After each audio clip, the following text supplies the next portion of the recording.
Aryan phone water proof बोली कहूला से आम फोन को पोखर बुड़ेलु आ बुड़े सारा पर किसी एमती सीन हम बोली मुझे भी भाभी नी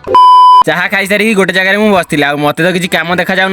गोटे बाउंस बाड़ी को धरिकी चाँचुली मुझे मोर पैन कार्ड बाहर करी बहुत दिन है भावुली आज फाँका थी से फाइल फाइल सब एकाठी करी मुझे चली बजार को आम गाँव ठार मार्केट पाखापाखि 5 किलोमीटर खंडे दूर हम आ मझे गोटे रेलवे गेट आसे आ रेलवे गेट क्रॉस कले पहुंची जाए गुरुड़ झाटिया एत दूर जीटी सफर कला पहुंची गली से दुकान हेले आज दुकान बंद अच्छी से जीटी रफ्तार बढ़ेली आ जल्दी जल्दी आसी घरे पहुंची गली एत दूर साइकेल चलती से मो गोड़ प्रबल काटुला से खटर किसी समय शोई पड़ी किसी समय पर गाधुआ पाधुआ सारी आज तो किसी ड्रेस सफा नाला से आज मो जर्सीटा पिंधिली आम गाँव को ना आर्यन बहुत दिन पर आसी मो कैमेरा को देखी लाज कर गाधेनी से आम पोखरी पड़ेलु गाधेया आउ गोटे कथा सी ना गोटे नुआ मोबाइल किंची सी तो तार गला गाधेया नबीना मुझे फोन फटो उठेलु ए टका कहूला ता फोन वाटर प्रूफ बोली कहला दे पानी रे बुड़िया देखिया कौन होउची मु कहली हौ ने ताले आमे समस्त मिसिकी देखिबा सी ता फोन को नेला पानी रे टिके भल भाबरे फोन को धोइला तापरे बुड़ेला उठेला देखिला हेले भी चालुथिला आगुरु केबे मु वाटर प्रूफ फोन देखि नथिली जा हो जीवन प्रथम थर तो वाटर प्रूफ फोन देखिली एबे पाखा पाखी टाइम 3:30 घंटा हे जोणी आ आमे पळे आसु क्रिकेट खेलिया को बाकी ब्लॉग भल लागिले फॉलो सब्सक्राइब करिकि जीवो।